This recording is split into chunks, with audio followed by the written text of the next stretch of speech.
तो जैसा कि हमारे टॉपिक का नेम है सेंट्रीपिटल एक्सेलरेशन, तो सबसे पहले हम एक्सेलरेशन को डिस्कस करते हैं।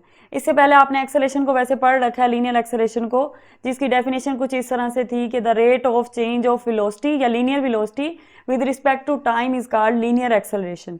यानी कि किसी भी ऑब्जेक्ट की अगर वेलोसिटी चेंज हो रही है वक्त के साथ साथ, तो हम उसे क्या कहते हैं कि ये लीनियर एक्सेलरेशन है। अब यहाँ पर हमने पढ़ना है सेंट्रीपिटल एक्सेलरेशन। अब आप लोगों को पता है कि वेलोसिटी एक वेक्टर क्वांटिटी है। वेक्टर क्वांटिटी होने का मतलब है कि उसके पास मैग्नीट्यूड भी है और डायरेक्शन भी है। अगर हम कहते हैं कि वेलोसिटी चेंज हो रही है, तो क्या आप बता सकते हैं कि वेलोसिटी के चेंज होने का क्या मतलब है, कि क्या उसका मैग्नीट्यूड चेंज हो रहा है या फिर उसकी डायरेक्शन चेंज हो रही है? तो इस बात का जवाब ये है कि वेलोसिटी के चेंज होने का मतलब उसका मैग्नीट्यूड चेंज होना भी हो सकता है, उसके डायरेक्शन चेंज होना भी हो सकता है, और दोनों मैग्नीट्यूड और डायरेक्शन दोनों का चेंज होना भी उस वेलोसिटी का चेंज होना ही मुराद लिया जाता है। अब इससे पहले जो हमने एक्सेलरेशन पढ़ रखी है, जिसे मैं लीनियर एक्सेलरेशन का नाम दे रही हूँ, तो वो जो एक्सेलरेशन है वो वेलोसिटी में उसके मैग्नीट्यूड के चेंज होने की वजह से प्रोड्यूस होती है। यानी कि हम ये कह सकते हैं कि जब वेलोसिटी की मैग्नीट्यूड की वैल्यू चेंज होती है तब लीनियर एक्सेलरेशन प्रोड्यूस होती है। लेकिन अगर वेलोसिटी की डायरेक्शन चेंज हो तब क्या होगा? तो तब भी क्योंकि वेलोसिटी के अंदर चेंज आ रहा है, बेशक उसकी मैग्नीट्यूड में नहीं आ रहा, सिर्फ उसकी डायरेक्शन में आ रहा है, लेकिन क्योंकि चेंज आ रहा है इसलिए एक्सेलरेशन प्रोड्यूस होगा, और वो जो एक्सेलरेशन होगा उससे हम कहेंगे सेंट्रीपिटल एक्सेलरेशन। ठीक है, तो आज आपको एक नया कंसेप्ट पता चल गया कि जो वेलोसिटी है उसकी डायरेक्शन भी चेंज हो सकती है, उसका मैग्नीट्यूड भी चेंज हो सकता है। अगर उसका मैग्नीट्यूड चेंज हो तो हम कहेंगे ये लीनियर एक्सेलरेशन है, और अगर वेलोसिटी की डायरेक्शन चेंज हो तो हम कहेंगे कि ये सेंट्रीपिटल एक्सेलरेशन है। अब यहाँ पर एक वर्ड लिखा हुआ है सेंट्रीपिटल, तो इसका मतलब होता है कि सेंट्रीपिटल वर्ड का मतलब है टू वर्ड्स द सेंटर, यानी किसी भी चीज का सेंटर की तरफ झुकाव होना या उसका सेंटर सीकिंग होना, यानी सेंटर की तरफ चीजों को खींचना। तो सेंट्रीपिटल एक्सेलरेशन का मतलब है ऐसी एक्सेलरेशन जिसकी डायरेक्शन जो होगी वो सेंटर की तरफ होगी, सर्कल के सेंटर की तरफ होगी। अभी तक हमें सेंट्रीपिटल एक्सेलरेशन के बारे में दो बातें पता चल गई हैं। एक तो वो टूवर्ड द सेंटर होती है क्योंकि उसका नाम सेंट्रीपिटल है, और दूसरा ये है कि ये एक्सेलरेशन वो वाली एक्सेलरेशन है जो वेलोसिटी की डायरेक्शन के चेंज होने की वजह से प्रोड्यूस होती है। इसका मतलब ये है कि आज के लेक्चर में हम जिस भी ऑब्जेक्ट की सर्कुलर मोशन को डिस्कस कर रहे होंगे, उस ऑब्जेक्ट की जो वेलोसिटी होगी उसकी डायरेक्शन तो चेंज हो रही होगी, लेकिन उसका मैग्नीट्यूड चेंज नहीं हो रहा होगा। और मैग्नीट्यूड चेंज ना होने का क्या मतलब है कि यूनिफॉर्म स्पीड के साथ मूव कर रहा है, क्योंकि डायरेक्शन चेंज हो रही है और स्पीड क्या है, स्पीड मैग्नीट्यूड है ना, तो मैग्नीट्यूड जो है वो सेम या कांस्टेंट स्पीड, हम कह सकते हैं कि उस ऑब्जेक्ट की कांस्टेंट स्पीड होगी क्योंकि इसका मैग्नीट्यूड सेम है, सिर्फ उसकी डायरेक्शन चेंज हो रही है। तो चलिए हम इसकी डेफिनेशन देख लेते हैं। सबसे पहले मैं डेफिनेशन को रीड कर देती हूँ, फिर इसी को मैं आपको अपने अल्फाज में समझा भी दूंगी। Centripetal acceleration, the instantaneous acceleration of an object traveling with uniform speed in a circle is directed towards the center of the circle and is called as centripetal acceleration. Instantaneous acceleration यानी कि किसी भी लम्हे के ऊपर हम उस object की एक्सेलरेशन को चेक करें तो उसे हम कहते हैं इंस्टेंटेनियस, यानी किसी एक खास लम्हे, खास मूवमेंट पे हम एक्सेलरेशन चेक कर रहे हैं। तो ये एक ऐसी इंस्टेंटेनियस एक्सेलरेशन है किसी भी ऑब्जेक्ट की जो कि ट्रैवल कर रहा है विद यूनिफॉर्म स्पीड। मैंने आपको बताया ना कि वेलोसिटी का क्योंकि मैग्नीट्यूड सेम रहेगा, इसलिए हम उसे कह सकते हैं कि वो ऑब्जेक्ट यूनिफॉर्म स्पीड के साथ ट्रैवल कर रहा है, और इन अ सर्कल, वो तो जाहिर सी बात है सर्कुलर मोशन पढ़ रहे हैं तो सर्कल में है, is directed toward the centre of the circle, क्योंकि इसका नाम सेंट्रीपिटल है तो हमने पढ़ लिया, इसका मतलब होता है टूवर्ड द सेंटर। तो सेंट्रीपिटल एक्सेलरेशन की डायरेक्शन क्या होगी? Toward the centre of the circle and is called as centripetal acceleration. ये इसकी डेफिनेशन है। इसके बाद हमारे पास इसका मैथमेटिकल फार्मूला आ जाता है जो कि मैंने यहाँ पर डायरेक्ट लिखा हुआ है, और वो है ए सी, यानी एक्सेलरेशन है, और ये सी जो है सेंट्रीपिटल के लिए है। Centripetal acceleration is equal to v square by r. V जो है वो वेलोसिटी है जिसके साथ ऑब्जेक्ट सर्कल में मूव कर रहा है, और आर जो है वो सर्कल का रेडियस है। नेक्स्ट है हमारे पास derivation and calculation of this formula. तो मैंने यहाँ पर लिखा है कंसीडर अ पार्टिकल, आप एक पार्टिकल कंसीडर कर लें which is moving in circular path of radius r. एक पार्टिकल है हमारे पास जो कि सर्कुलर मोशन परफॉर्म कर रहा है, यानी कि एक सर्कल में मूव कर रहा है।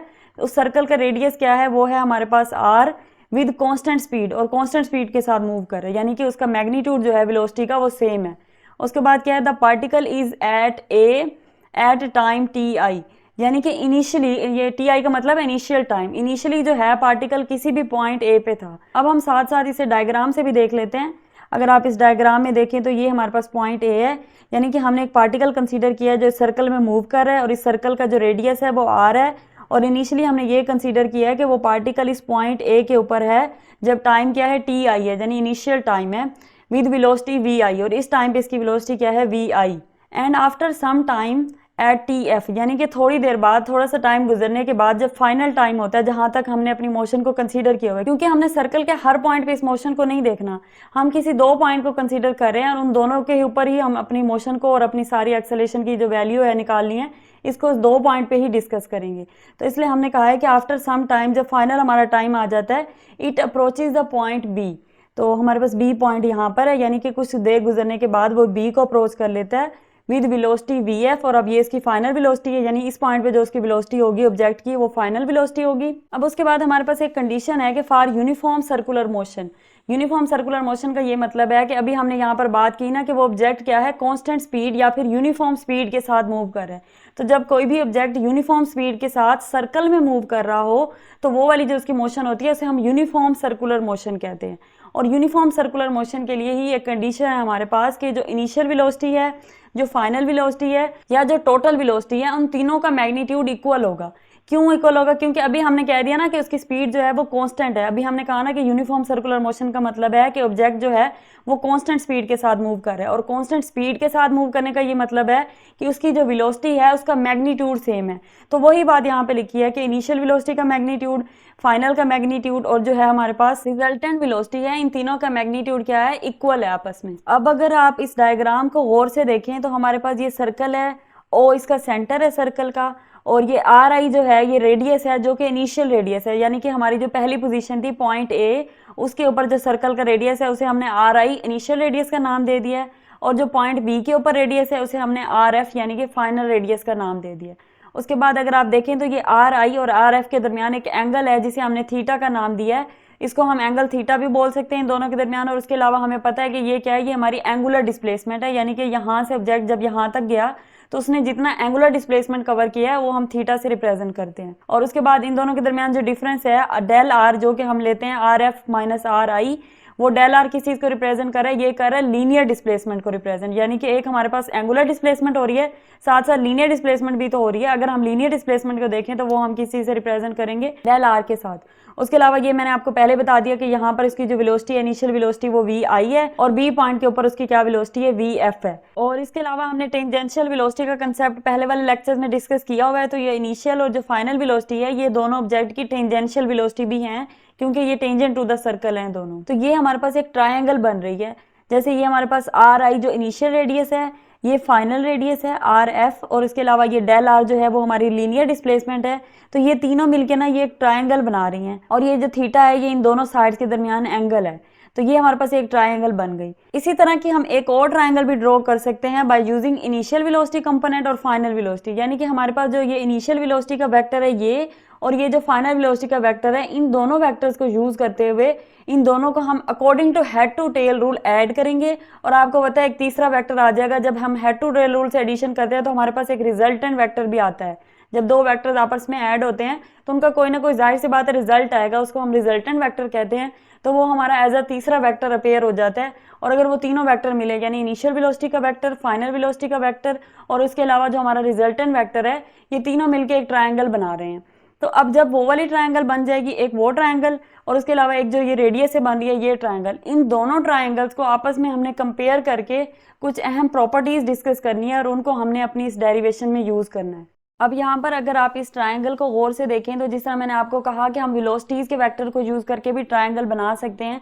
तो यहाँ पर हमारे पास एक इनिशियल वेलोसिटी का वेक्टर है और नीचे फाइनल वेलोसिटी का वेक्टर है, और एक और वेक्टर है डेल वी, जिसकी टेल जो है वो हेड के साथ जुड़ी हुई है वी आई के, यानी इनिशियल वेलोसिटी के, और उसका जो हेड है वो वी एफ वेलोसिटी के वेक्टर के हेड के साथ जुड़ा हुआ है। तो अगर आप इस ट्रायंगल में गौर से देखें तो हमारा जो रिजल्टेंट वेक्टर है वो डेल वी नहीं बन रहा, क्योंकि हमारे पास जो रिजल्टेंट वेक्टर है उसकी कंडीशन है कि उसका हेड किसी भी दूसरे वेक्टर के हेड के साथ जुड़ा हो और उसकी टेल जो है वो तीसरे वेक्टर की टेल के साथ जुड़ी हो।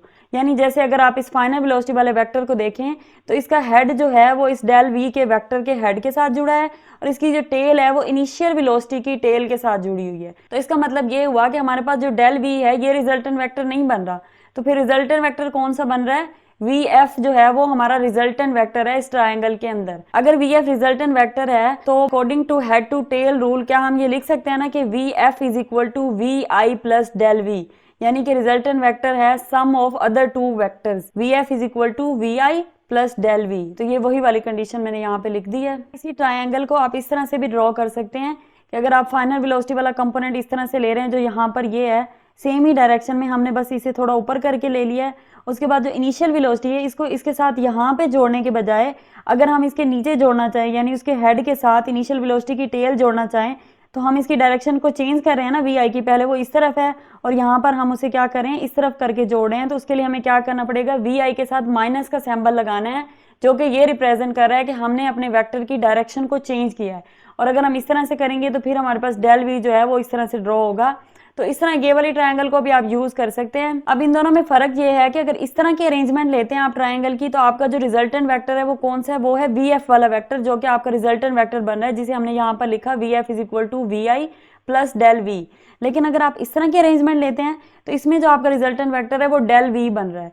वो किस तरह से, वो इस तरह से कि इसकी जो टेल है ना वो वी एफ के टेल के साथ जुड़ी हुई है और इसका जो हेड है वो वी आई माइनस वी आई जो है हमारा अपोजिट डायरेक्शन वाला वेक्टर इनिशियल वेलोसिटी के लिए, उसके हेड के साथ जुड़ा हुआ है। तो इसका मतलब ये है कि ये वाला जो वेक्टर है ये हमारा इस ट्रायंगल का रिजल्टेंट वेक्टर होगा। अब अगर हम इस ट्रायंगल को लेते हुए इसके लिए इक्वेशन लिखना चाहें तो हमारी किस तरह से इक्वेशन बनेगी, del we is equal to v f plus, और ब्रैकेट में हम क्या लिखेंगे माइनस वी आई, जो बाद में क्या हो जाएगा ब्रैकेट खोलेंगे तो V F minus V I is equal to del V. और अगर हम उसी में से V F minus V I is equal to del V में से इस तरह से वी एफ की वैल्यू निकालना चाहें तो वो भी इसी तरह से बन जाएगी वी आई और प्लस डेल वी। तो अगर आप इसकी इक्वेशन भी अपने पास खुद से रफ रजिस्टर पे लिख के देखेंगे तो आप लोग को ये समझ आ जाएगी कि ये वाली ट्रायंगल भी यही इक्वेशन दे रही है और ये वाली ट्रायंगल भी एंड में फाइनल रिजल्ट यही दे रही है। इसका मतलब है कि हम ये दोनों तरह के अरेंजमेंट ले सकते हैं, इससे कोई फर्क नहीं पड़ता। तो आपको जो आसान लगे उसी तरह से आप अपनी ट्रायंगल ड्रॉ करके ये इक्वेशन निकाल सकते हैं। अब जैसा कि मैंने आपको बताया कि हमारे पास दो तरह की ट्रायंगल्स हैं। एक वो ट्रायंगल है जो वेलोसिटी के वेक्टर और वेलोसिटी के कंपोनेंट को यूज करके बन रही है, चाहे हम ये वाली ले लें चाहे ये वाली ले लें। और एक वो ट्रायंगल है जो हम पीछे डिस्कस करके आए हैं, जो कि रेडियस के वेक्टर के साथ बन रही है। तो एक रेडियस वाली भी हमारे पास ट्रायंगल बन गई है और एक हमारे पास वेलोसिटी वाली ट्रायंगल बन गई है। तो ये जो दो ट्रायंगल है ना, इनके दरमियान अब एक प्रॉपर्टी है जिसे हम कहते हैं सिमिलर ट्रायंगल प्रॉपर्टी, जिसको हमने अपनी डेरिवेशन के अंदर यूज करना है। तो उसके लिए हम देखते हैं कि सिमिलर ट्रायंगल प्रॉपर्टी क्या होती है, यानी कि कब हम दो ट्रायंगल्स को कहते हैं कि ये दोनों ट्रायंगल्स आपस में सिमिलर हैं। तो उसके लिए मैंने कुछ पॉइंट्स यहाँ पे लिखे हैं, मैं उनको रीड कर देती हूँ।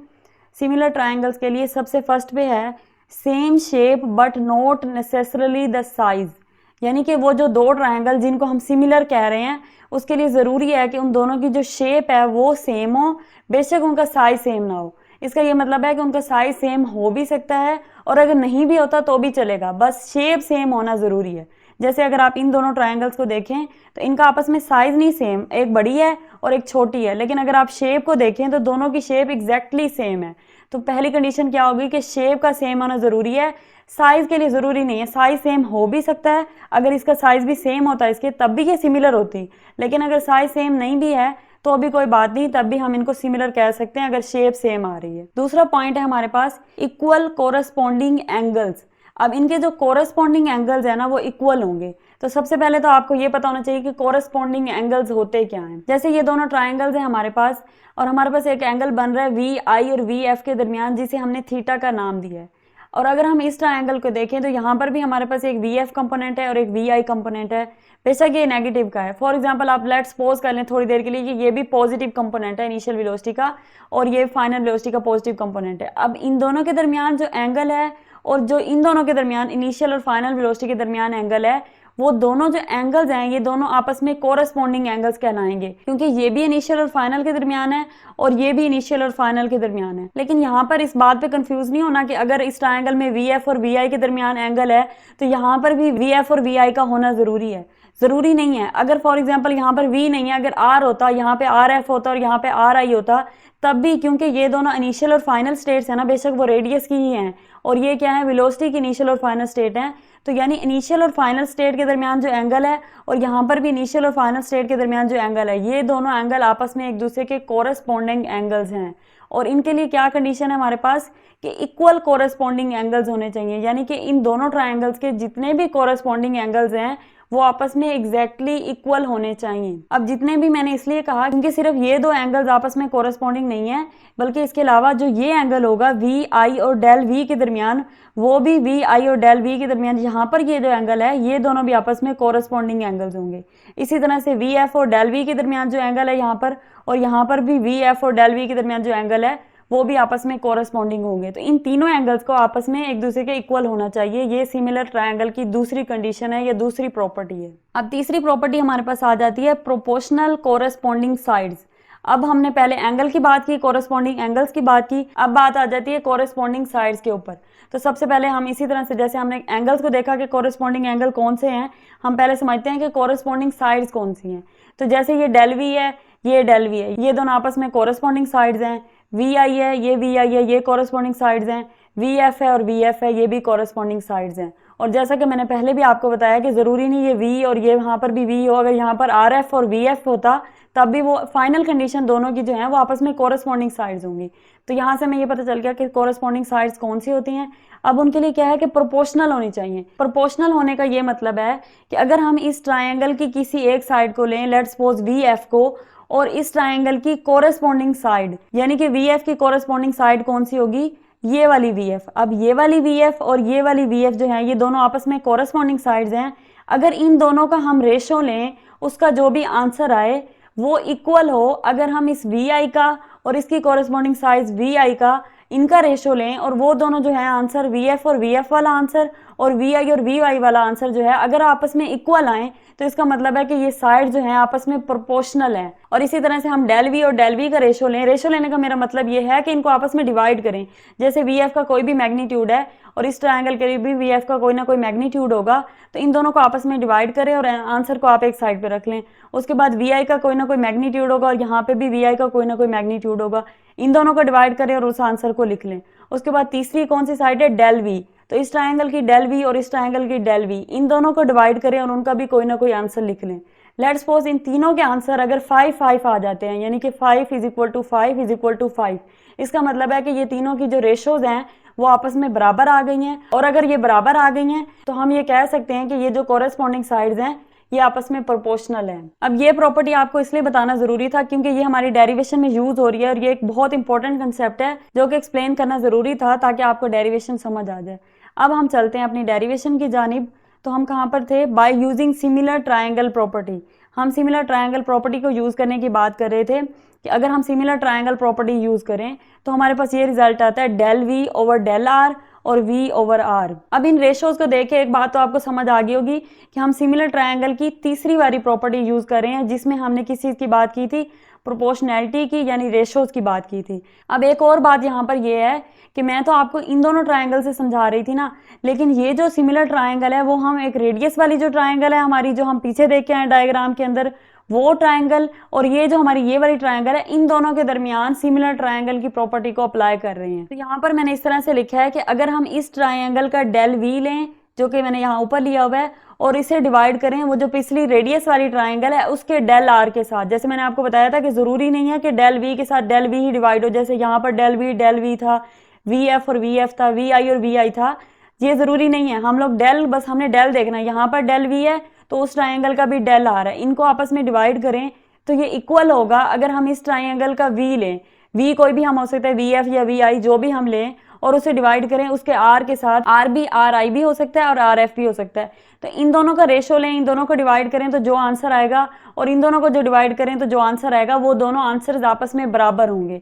इसका मतलब है कि ये हमारे पास दोनों ट्रायंगल, जो वेलोसिटी की ट्रायंगल है जो हमने खुद ड्रॉ की है, और इसके अलावा सर्कल के अंदर जो रेडियस की ट्रायंगल बन रही थी, वो दोनों जो है वो आपस में सिमिलर ट्रायंगल्स हैं। अब यहाँ पर जो मैंने आपसे कहा कि v की जगह वी आई भी हो सकता है, वी एफ भी, और r की जगह आर आई भी हो सकता है और आर एफ भी, तो यहाँ पर आपके माइंड में एक क्वेश्चन आ सकता है कि मैम ने स्पेसिफाई क्यों नहीं किया, यहाँ पर वी आई क्यों नहीं लिखा, यहाँ पर आर आई क्यों नहीं लिखा, या फिर यहाँ पर वी एफ क्यों नहीं लिखा, यहाँ पर आर एफ क्यों नहीं लिखा। तो वो इसलिए नहीं लिखा क्योंकि अब उसकी जो रीजन है वो नीचे मैंने बताई हुई है कि वेयर आर आई का मैग्नीट्यूड, आर एफ का मैग्नीट्यूड और आर का मैग्नीट्यूड तीनों सेम है, उसी तरह से जैसे वी आई का मैग्नीट्यूड, वी एफ का मैग्नीट्यूड और वी का मैग्नीट्यूड, ये जो है ना, ये हम पीछे डिस्कस करके आए हैं कि for uniform circular motion. Uniform circular motion का मतलब है कि हमारा जो ऑब्जेक्ट है वो एक कांस्टेंट स्पीड के साथ मूव कर रहा है, या फिर दूसरे लफ्जों में उसकी वेलोसिटी का जो मैग्नीट्यूड है वो सेम है। इसी तरह से जैसे उसका मैग्नीट्यूड वेलोसिटी के लिए सेम है, उसी तरह से जो रेडियस का मैग्नीट्यूड है वो दोनों भी सेम होंगे। वो इसलिए क्योंकि हमारे पास जो वेलोसिटी वाली ट्राइंगल बनी है और जो रेडियस वाली ट्राइंगल है, इन दोनों को हम सिमिलर ट्राइंगल कह रहे हैं। अगर सिमिलर ट्राइंगल्स हैं तो जो वेलोसिटी के लिए प्रॉपर्टीज होंगी वही रेडियस के लिए भी होंगी। तो इसीलिए हमने यहाँ पर क्या लिखा, वी आई और वी एफ लिखने के बजाय वी और आर लिखा, क्योंकि V I V F V ये तीनों आपस में बराबर हैं। उसी तरह से आर आई आर एफ और आर जो है वो आपस में बराबर हैं। अब इस स्टेप में हमने सिर्फ थोड़ा सा रीअरेंज किया है और वो इस तरह से किया है कि डेल वी ओवर वी, यानी कि ये जो वी इधर मल्टीप्लाई हो रहा है वो इधर आके डिवाइड हो गया, और ये जो डेल आर इधर डिवाइड हो रहा है वो इधर जाके ऊपर मल्टीप्लाई हो गया। तो हमने इसे लिख दिया del V over V is equal to del R over R. उसके बाद नेक्स्ट स्टेप में del we is equal to V जो नीचे डिवाइड हो रहा है ये ऊपर जाके इधर मल्टीप्लाई हो जाएगा, तो वी और उसके साथ आ जाएगा डेल आर ओवर आर। हम लोग को पता है कि डेल वी का क्या मतलब होता है, चेंज इन वेलोसिटी, वेलोसिटी के अंदर चेंज, और डेल आर का मतलब होता है चेंज इन रेडियस। और आपको पता है कि जिस भी चीज में चेंज आ रहा होता है वो टाइम के साथ ही आ रहा होता है। तो अगर टाइम के साथ आ रहा होता है तो हमारी इक्वेशन में टाइम का होना भी जरूरी है, क्योंकि चेंज आ रहा है तो टाइम भी गुजर रहा होगा, टाइम में भी चेंज आ रहा होगा। इसलिए हमने क्या किया, dividing both sides by del T, del T के साथ हम खुद ही डिवाइड कर देते हैं टाइम को इंक्लूड करने के लिए। अब क्या बन गई equation, del V over del T is equal to V, और ये जो आर है इस वी के नीचे लिख देते हैं वी ओवर आर, क्योंकि ये डेल आर है हमारे पास, तो इसी के नीचे हम डेल टी को डिवाइड करते हैं, क्योंकि हमने इसीलिए तो इंट्रोड्यूस कराया ना कि चेंज इन रेडियस जो है वो चेंज इन टाइम के साथ हो रहा है। अब ये हमारे पास इक्वेशन कुछ इस तरह से बन गई कि del V over del T is equal to V over R, और आगे साथ मल्टीप्लाई हो रहा है del R over del T. अब आपको पता है कि जो चेंज इन टाइम है उस पर हम लिमिट भी अप्लाई करते होते हैं, तो हम लिमिट अप्लाई कर देते हैं taking limit del T approaches to zero.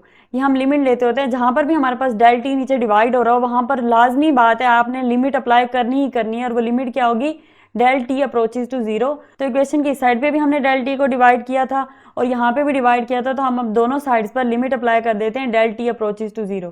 तो लिमिट अप्लाई होने के बाद इक्वेशन बन जाएगी limit del T approaches to zero del V over del T is equal to V over R को बाहर ही लिखते हैं और लिमिट उसी टर्म पे अप्लाई करेंगे जिस पे डेल टी आ रहा है, तो limit del T approaches to zero del R over del T. अब अगर आप इस टर्म को ध्यान से देखें और इस टर्म को गौर से देखें तो ये दोनों जो टर्म्स हैं इनकी डेफिनेशन हमने पहले ही पढ़ी हुई है। Change in velocity with respect to time क्या होता है, हमारे पास एक्सेलरेशन होता है। जब वेलोसिटी में चेंज आ रहा हो टाइम के हिसाब से तो क्या प्रोड्यूस होती है, एक्सेलरेशन प्रोड्यूस होती है। तो ये हमारे पास लीनियर एक्सेलरेशन की डेफिनेशन है। और ये जो चेंज इन डिस्प्लेसमेंट है with respect to change in time और उस पर लिमिट अप्लाई हो रही है, तो ये हमारे पास क्या है, ये वेलोसिटी लीनियर वेलोसिटी की डेफिनेशन है। तो इसको हम रिप्लेस कर देते हैं, इसकी जगह हम ए लिख देते हैं, A is equal to V over R as it is multiply by, इसकी जगह हमारे पास वेलोसिटी आ गई वी, और a इज इक्वल टू ये v और v मल्टीप्लाई होकर हो जाएगा v स्केयर ओवर r। तो ये हमारे पास सेंटीमीटर एक्सेलरेशन की वैल्यू आ गई, a is equal to v square over r। और आप लोग को पता है कि जैसे ये एक्सेलरेशन है तो ये भी एक वेक्टर क्वांटिटी है, तो अगर हम इसे वेक्टर फॉर्म में लिखें तो ये आ जाएगा ac is equal to v square over r, और यहाँ पर ये है r हैट जो कि आपको पता है एक यूनिट वेक्टर है जो कि हमारी एक्सेलरेशन की डायरेक्शन को रिप्रेजेंट कर रहा है। तो अब हमारे पास मैग्नीट्यूड निकालने के बाद डायरेक्शन आ जाती है। उसके लिए मैंने लिखा है as acceleration is directed towards the centre of the circle, तो इसकी डायरेक्शन भी क्या होगी, सर्कल के सेंटर की तरफ होगी। और रेडियस वेक्टर r जो है, जो हमने अभी पीछे पढ़ा, r hat is directed outward from the centre. अब रेडियस की जो डायरेक्शन है वो क्या है, वो सेंटर से आउटवर्ड है, यानी कि वो बाहर की तरफ आ रहा है सेंटर से।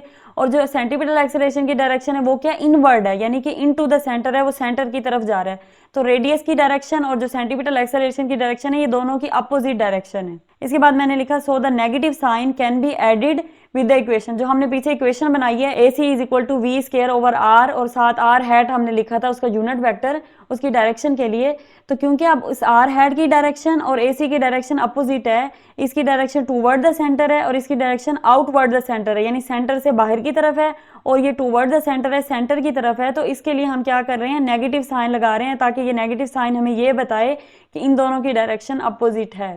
तो ये एक इंपॉर्टेंट पॉइंट है, इसे आपने याद रखना है। अगर कहीं पर भी आपसे MCQs में या पेपर में पूछ लिया जाता है कि ये नेगेटिव साइन किसको शो करता है, तो आपको पता होना चाहिए कि इस नेगेटिव साइन का मतलब है कि रेडियस की डायरेक्शन, सर्कल के रेडियस की डायरेक्शन और जो सेंटीमीटर एक्सेलरेशन की डायरेक्शन है वो दोनों अपोजिट हैं। उसके बाद इस फार्मूले को हम थोड़ा सा और मॉडिफाई करते हैं। So as we know that v is equal to R omega. ये आपको याद होगा कि हम जब relationship between linear and angular quantities पढ़ रहे थे तो उसमें हमने ये रिलेशन पढ़ा था लीनियर वेलोसिटी का एंगुलर के साथ, जो कि था v is equal to R omega. तो सिंपली हमने क्या करना है कि इस इक्वेशन a के अंदर जहां पर v है उसमें उसकी वैल्यू पुट कर देनी है आर ओमेगा। तो यहाँ पर v स्केयर है तो इसकी जगह हम क्या पुट करेंगे, r स्केयर और ओमेगा स्केयर। तो हमारी इक्वेशन हो जाएगी AC is equal to minus r square omega square divided by r और साथ r hat as it is आ जाएगा। उसके बाद ये स्केयर के साथ नीचे r कट जाएगा और ये हमारे पास बचेगा AC is equal to minus r omega square r hat. तो यहाँ तक हमने सेंट्रीपिटल एक्सेलरेशन के 3 तरह के फार्मूले पढ़ लिए हैं। इससे पहले हमने एक सिंपल फार्मूला पढ़ा है AC is equal to V square over r, और यहाँ पर हमने इसकी वेक्टर फॉर्म डिस्कस की है कि AC is equal to minus V square over r और r हैट, और तीसरी जगह हमने उसकी v की वैल्यू पुट करके उसे एंगुलर वेलोसिटी के फॉर्म में कैलकुलेट किया है AC is equal to minus r omega square r hat.